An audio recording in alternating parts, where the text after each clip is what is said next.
일부분을 잘라낸 기둥의 겉넓이와 부피를 보겠습니다. 먼저 겉넓이를 보도록 할게요. 이것도 기둥이거든요. 좀 신기하게 생기긴 했죠. 기역자로 생겼기 때문에. 하지만 겉넓이 구할 때 공식을 그대로 이용해 주시면 좋은데요. 첫 번째로 밑넓이를 구하죠. 그 다음에 옆넓이를 구하고요. 겉넓이를 구하는 순서가 좋습니다. 밑넓이는 지금 보시다시피 기역자로 되어 있어요. 그래서 한번 그림으로 표현을 해드리면은 이렇게 기역자로 되어 있네요. 근데 이 넓이를 구할 땐 여러분이 그냥 잘라서 구해주셔도 괜찮잖아요. 그래서 얘를 또 내가 편리한 대로 잘라가지고 이쪽 넓이를 직사각형을 구해줘요. 그리고 또 이 넓이도 또 구해갖고 두 개를 더 하시면 되겠네요. 더해서 밑넓이를 구할 수 있습니다. 내 편한 대로 잘라가지고 두 개의 넓이를 더하면 되는 거죠. 이렇게 밑넓이를 구하시고 옆넓이는 한꺼번에 구할 거거든요. 자, 가위로 여기를 잘랐다 생각을 하셔가지고 펼치는 겁니다. 병풍처럼 쫙 펼칠 수가 있어요.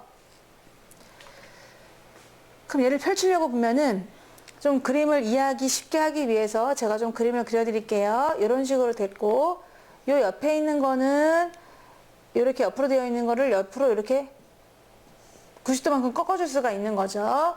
또 이쪽에 있는 부분은 이렇게 이어줍니다. 한마디로 접혀있는 부분을 다 펼친다 생각하시면 되는 건데, 또 요 길이는 이쪽에 이렇게 펼쳐지겠죠. 그리고 요 길이가 여기로 오겠죠. 이렇게 볼 수가 있고요. 그럼 요 길이가 뭐 이렇게 와가지고 옆에 있는 면을 잘라줄 수가 있는 겁니다. 그러면은 우리가 옆 넓이를 다 한 번에 구할 수 있는 거거든요. 그래서 꺾인 부분 다 이런 식으로 연결해서 면을 보면은 뭐 앞에 있는 거, 또 살짝 꺾인 부분, 그리고 저 뒤에 있는 부분, 오른쪽에 있는 부분, 아예 뒤에 있는 거, 왼쪽에 있는 걸 한꺼번에 다 구할 수가 있는 거예요. 그래서 이 둘레, 지금 보이시나요? 노란색, 하얀색, 까만색, 파란색, 빨간색, 초록색이 여기 다 들어있죠. 그 말은 이 길이가 뭐랑 똑같은 말입니까? 밑면에 둘레와 완전히 똑같다는 얘기예요.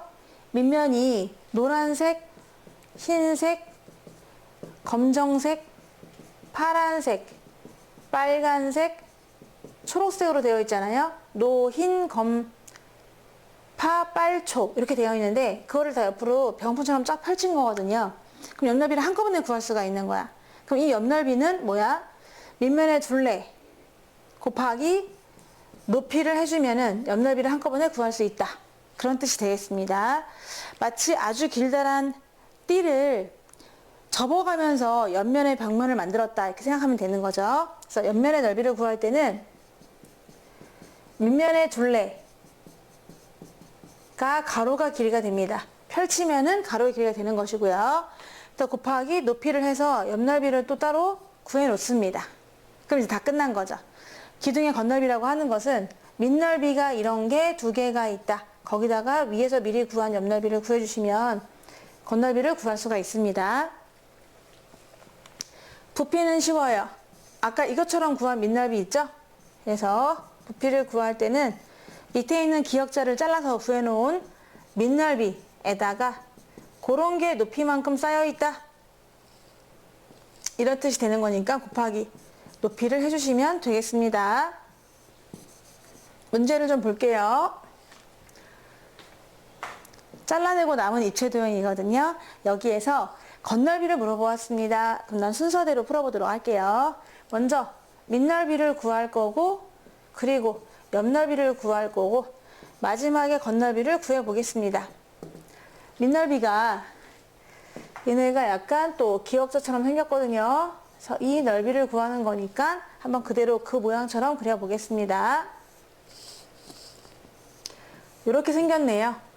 길이는 8cm고 얘가 2cm고 얘는 3cm고 얘가 5cm래요. 그러면 자를 거예요. 당연히 이렇게 자르면 좋겠죠. 잘라서 8cm, 5cm니까 얘 넓이 40이고요. 8하고 2 더하면 얘는 10이니까 10 곱하기 3은 30입니다.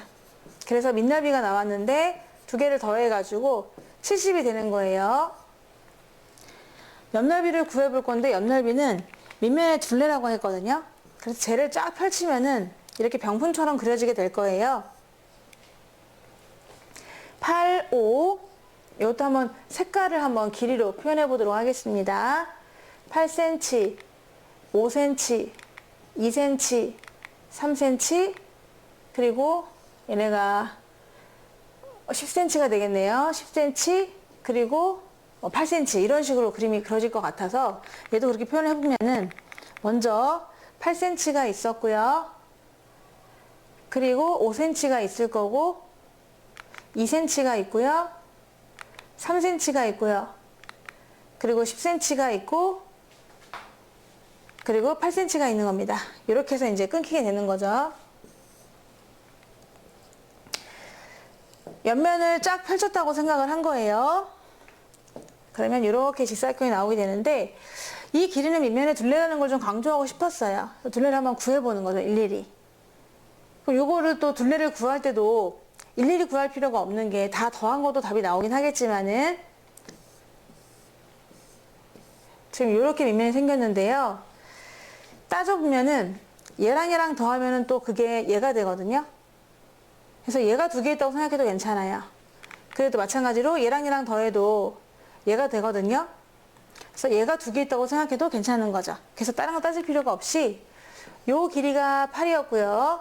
요 길이가 10이었어요. 그러면 둘레 속에는 10이 두 개 있는 겁니다. 10이 두 개가 있고요. 그리고 8도 얘랑 더하면 8이니까 8도 두 개가 있는 거죠. 물론 다 더해도 좋습니다. 여기 나와 있는 8cm, 5cm, 2cm, 3cm, 10cm, 8cm 이렇게 더해도 답은 똑같이 나오긴 하거든요. 20 더하기 16이니까 36cm가 가로의 길이가 되네요. 얘네를 확인해 봐도 36cm 나오거든요. 그러다 옆면의 높이는 10이 되니까 36 곱하기 10이라서 옆넓이가 360이 나옵니다. 그럼 다 구해놨단 말이야. 아하. 밑넓이는 70이었고요. 옆넓이는 360이란 말이야. 근데 겉넓이를 구할 때 잊지 말아야 될 거, 밑넓이가 두 개 있다. 70이 두 개 있고 옆넓이 360이다. 더해주면 140을 더하는 거다 보니 딱 정답은 500이 되겠습니다.